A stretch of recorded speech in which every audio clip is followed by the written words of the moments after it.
নমস্কার বন্ধুরা, অভিনব চৈতিস ব্লগে তোমাদের সবাইকে আবার একবার স্বাগত জানিয়ে আজকে নতুন আরেকটা ব্লগ শুরু করছি। তোমরা সকলে কেমন আছো, কে কোথা থেকে আমার ব্লগগুলো দেখছো আর দেখে কেমন লাগছে সেটা অবশ্যই কমেন্ট করে জানিও। আজকে শুক্রবার, ঘড়িতে এখন প্রায় 9:45 মতো বাজতে চায়। আজকে ঘুম থেকে উঠতে বেশ একটু লেট হয়ে গেছে। আরও হয়েছে কেন, আজকে যেহেতু রিকের হাফ ডে, তো কি কারণে জানি না, কিন্তু আজকে রিকেদের স্কুলে হাফ ডে, তো ওই জন্য সকালবেলা ভাত খেয়ে যায়নি স্কুলে। এই বাটার টোস্ট, কলা, ডিম সেদ্ধ এই সমস্ত খেয়ে স্কুলে গেছে। তো সকালবেলা উঠে আমার রান্নার তাড়াহুড়ো ছিল না বলেই মনে হয় খুব নিশ্চিন্তে ঘুমিয়ে পড়েছিলাম, আর খুব সুন্দর হেলে দুলে 7:45 সময় ঘুম থেকে উঠেছি। যাই হোক, উঠে পড়েই তো যেমন হয়, প্রচুর কাজের তারা একসঙ্গে শুরু হয়ে গেছে। কোনটা করব কোনটা ফেলবো, বেশ একটা দক্ষযজ্ঞ চলছিল। যাই হোক, মাথা ঠান্ডা করে সমস্ত কাজ ফেলে রেখে সোজা ঘর বারান্দাটাকে পরিষ্কার করে ঝাড় মোছা করে চলে গেছিলাম স্নান করতে। আর স্নান করে এসে ঠাকুর পুজো করে রিককে বাটার টোস্ট, ডিম সেদ্ধ যা খেয়ে যাওয়ার সেগুলো দিয়ে তোমাদের দাদা বলল আর বেশি লেট করতে হবে না, আমার পেপারটা পড়া হয়ে গেলে আমরাও খেয়ে নিই, তারপর রান্নাবান্নার কাজ শুরু করবে। আর পরে মানে যেটা মেন কাজ, বাসি বাসনগুলো পড়েছিল সেগুলো ধোয়া হয়নি, ওগুলো সব পড়ে আছে, বেলায় ধোবো। আজকে আবার তোমাদের দাদারও একটু তাড়াতাড়ি অফিস বেরোনোর আছে, প্রায় 12:10-15 মধ্যে বেরোবে, তাই রান্নার তাড়াটা একটু আজকে ছিলই। তো মনে করেছিলাম উঠে ঝটপট করে ফেলবো, কিন্তু কেন জানি না ঘুমিয়ে পড়লাম আর সব কাজের বেজে গেল 12টা। যাই হোক, দেখতেই পাচ্ছ বাজার থেকে নিয়ে এসছে কই মাছ। আর মাছগুলো বাছতে যতটা কষ্ট, মানে যত সমস্যা হয় আঁশ ছাড়াতে, তত কিন্তু সুন্দর তাড়াতাড়ি মাছ ভাজা হয়ে যায়, কারণ একটা মাছও ফাটে না। যাই হোক, মাছগুলো ভেজে তুলে রেখেছি, একটু তেল ঝাল করব। তার আগে আমাদের জলখাবার খাবার আগেই অল্প করে একটু বিউলির ডাল করে রেখেছি। আজকে আমার বাড়িতে বিশেষ অতিথিরা সব আসছে, কে আসছে কারা আসছে সেটা অবশ্যই পরে বলবো, সঙ্গে থেকো। আর হয়েছে একটুখানি আলু পোস্ত, আর সেই সঙ্গে ভেবেছি, জানি না কতটা করে উঠতে পারবো, মাছের ঝালটা তো হয়ে যাচ্ছে, একটু ঢ্যাঁড়স দিয়ে পেঁয়াজের ঝাল করব। রিকও এসে ভাত খাবে, তাই ভাতটা পরেই বসাবো, এখনও বসানো হয়নি।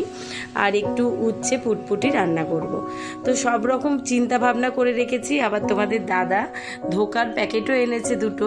আসলে আগের দিন বলেছিলাম না, ধোকার প্যাকেটের ধোকা কেমন খেতে হয় সেটা জানতাম না, কিন্তু আগের দিন রান্না করতে সকলেরই মোটামুটি ভালো লেগেছে খেয়েছে, তো সেই জন্য আজকেও দুটো ধোকার প্যাকেট এনেছে, সেটাও করব। এবার কতটা কি টাইমের মধ্যে করে উঠতে পারবো বুঝতে পারছি না, মোটামুটি তোমাদের দাদা যতটুকুনি খেয়ে বেরোতে পারবে সেই রান্নাগুলোই। ওদিকে ডাল পোস্ত হয়ে গেছে, মাছ হয়ে গেছে, ভাতটা বসিয়ে দিয়েছি, চালটা ধুয়ে দিয়ে নিয়েই বাজার থেকে ঢ্যাঁড়স এনেছে, সেগুলো ধুয়ে রান্না শুরু করব। এই যে 2-4টে ছোটোখাটো যে বাসন সেগুলো ধুয়ে নিয়েছিলাম, আর বড় বাসন 2-4টে পড়ে রয়েছে, ওগুলো পরে ধোবো। আর ঢ্যাঁড়সটাও চলো ধুয়ে নিই, দিয়ে একটু এটা শুধু পেঁয়াজ দিয়ে আর সামান্য একটুখানি সর্ষে বাটা, মানে সর্ষে পোস্ত বাটা খুব সামান্য দিয়ে একটু ঝাল করব, সেটা বেশ ভালো লাগে শুকনো ভাতে। এই দেখো, এই বাসনগুলো পড়ে রয়েছে, তো এগুলো নিয়ে আর মাথা ঘামাচ্ছি না, ওগুলো রান্না শেষে পরে ধোয়া যাবে। আগে রান্নাটা ঝটপট কমপ্লিট করে তোমাদের দাদাকে খেতে দেবো, আর তারপরেই আজকে বাড়িতে আসবে মা। অনেক দিন ধরেই জানো, মা সেই অনেক দিন হলো, প্রায় অন্নপূর্ণা পুজোর সময়তে রিক আর মা দুজনে একসঙ্গেই গেছিল আমার বাপের বাড়িতে, মানে কৈখালি। তো রিক চলে এসেছিল, মা ওখানেই ছিল এতদিন। তো আজকে আমার সেজো মা, মানে সেজো কাকিমাকে নিয়ে একসঙ্গেই দুজনের আসবার কথা, কিছুদিন আমার বাড়িতে থাকবে সেই জন্য। তো সেই জন্য তো বেশ একটা আনন্দের, মানে সকাল থেকে গদগদ ছিলামই, ভেবেও ছিলাম টুকটাক করে অনেক কিছু রান্না করব, তার কিছুটা হয়েছে, সবটা হয়নি।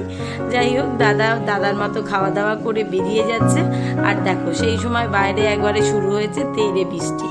ওদেরকেও যদিও ফোন করলাম, ওরা বলল বেরিয়ে পড়েছে, কিন্তু কতক্ষণে এসে পৌঁছাবে তা ঠিক জানা নেই। এই বৃষ্টিতে মনে হচ্ছে ভিজতে হবে।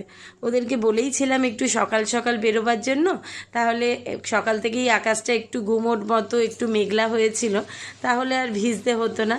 তো যাই হোক, কোনো কারণে ওদেরও বেরোতে লেট হয়েছে, আর বৃষ্টিও শুরু হয়ে গেছে। কতক্ষণে এটা থামবে তা তো জানা নেই, কিন্তু দাদা ভিজতে ভিজতে অফিস যাবে। ওই দিকের রান্না তো মোটামুটি সব হয়েই গেছিলো। তো এখনও যেহেতু হাতে সময় আছে, ঘড়িতে এখন 12:20 মতো বাজে, মা কাকিমারও আসতে সময় লাগবে, ওরা বাড়ি থেকে হলো প্রায় বাগিয়াটিতে এসে পৌঁছে গেছে, তাও এখনও 1 ঘন্টার মতো রাস্তা আছে। আর ছেলেরও ছুটি হতে হতে 1:30, সেও বাড়িতে আসতে আসতে 2। যাই হোক, তারপরে একসঙ্গে সকলে খাওয়া দাওয়া করব। তো মনে করলাম শুধু শুধু দাঁড়িয়ে থেকে সময় নষ্ট করব কেন, এই সময় বরং ধোকার তরকারিটা করে রাখি। এটা যদিও রাত্রিবেলা রুটি পরোটা যাই হবে সেটার জন্যেই খাবার জন্য এনেছে, তো মনে করলাম হওয়া থাকলে কেউ যদি সকালেও চায় তাকে একটু দিতে পারবো। তো আগের দিন ধোকাটা ছোট পিসির কথা শুনে এনে করে তোমাদের দাদা আর ছেলে দুজনেরই এত পছন্দ হয়েছে, খেতে ভালো লেগেছে। এমনি এর আগেও বহুবার বলেছি তোমাদের দাদা ধোকার তরকারি খেতে, বা ধোকাটা শুধু আলু ছাড়া করলেও খেতে ভীষণ পছন্দ করে। তো এই ধোকাটা করতে তাদের বেশ পছন্দ হয়েছে বলে আজকে দুটো প্যাকেট এনেছে। প্যাকেটগুলো অবশ্য 200 গ্রাম করে। তো মনে করলাম আজকে একটু যেহেতু লোকও বেশি, অন্য সময় তো দাদা আমি ছেলে 3 জন খাই, একটা প্যাকেটে হয়ে যায়। আজকে মা কাকিমা দুজনেই আছে, যাই হোক 4-5 জনের, তো একটু বেশি করেই করি। দুপুরেও যদি কেউ নেয় তো নেবে, আর রাত্রিবেলা যদিও ইচ্ছা আছে আজকে রুটিই করব, কারণ আগামীকাল আবার শনিবার, তখন তো লুচি পরোটা কিছু হবেই। আর সেভাবে লুচি পরোটা খেতে কেউই, মানে আমার মা বা কাকিমা কেউই খুব একটা পছন্দ করে না, যদিও বয়সের কারণে গ্যাস অম্বল বিভিন্ন লোকের তো এখন লেগেই আছে, সেই জন্য। তো ডালটাকে, মানে ডালের গুঁড়োটার মধ্যে তো এমনি মশলা দেওয়াই থাকে, তার মধ্যে স্বাদ মতো 1 চামচ চিনি দিয়েছি, সামান্য একটু লবণ দিয়েছি, আর দেখতে পেলে একটু হিং ভেজানো জল দিয়ে দিলাম। দিয়ে সেইটা দিয়ে ভালো করে মাখিয়ে অল্প অল্প করে জল দিয়ে এটা সুন্দর করে একটা মণ্ড করে নেব। খুব শক্ত করলে চলবে না, যদিও একটু নরম রাখতে হবে, কারণ যেহেতু এটা ডাল আর ডালেতে একটু জল টানে, তো এটাকে মেখে মিনিট 10 মতো রেখে দিতে হবে, যেন ডালটা একটু জল টেনে সেট হয়ে যায়। তারপর ওটাকে কড়ায় তেল আর ঘি দিয়ে নাড়িয়ে একটুখানি নাড়াচাড়া করে নেবো মশলা দিয়ে।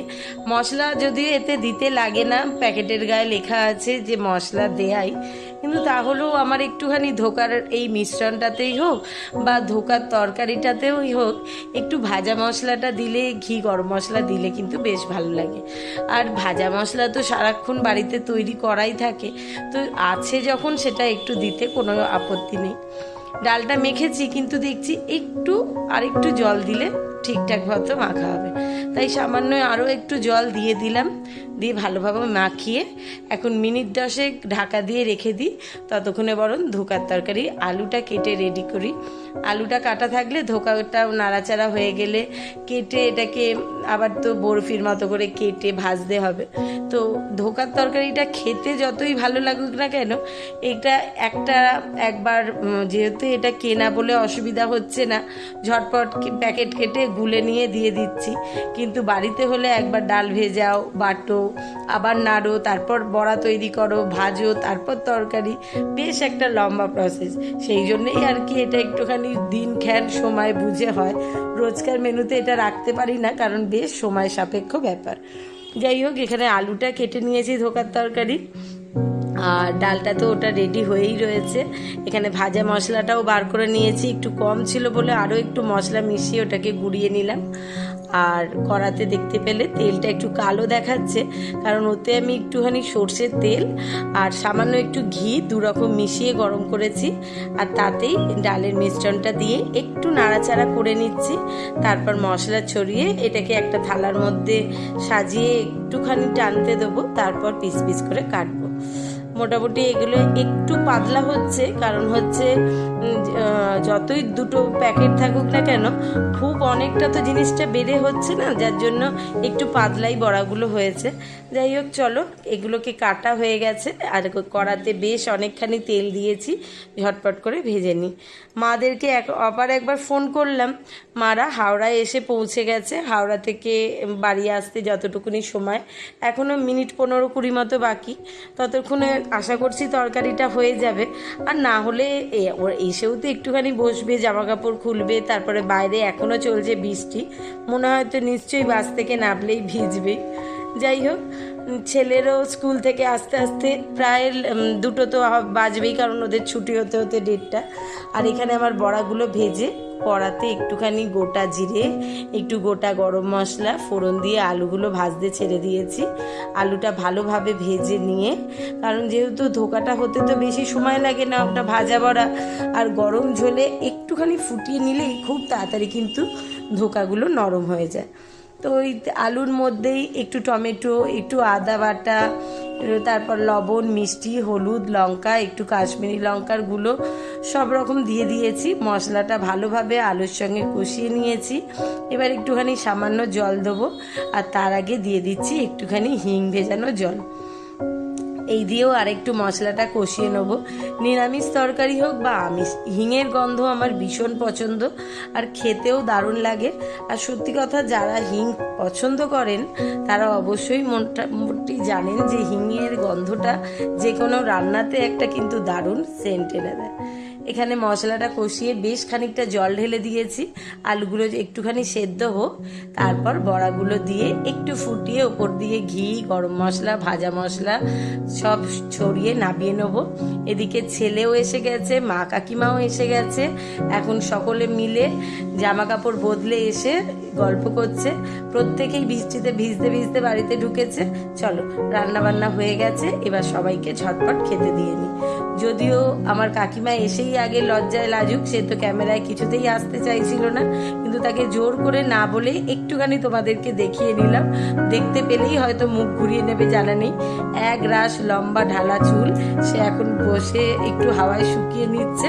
তো চলো, আজকের ব্লগটা এখানেই শেষ করছি। সকলে ভালো থেকো, সুস্থ থেকো।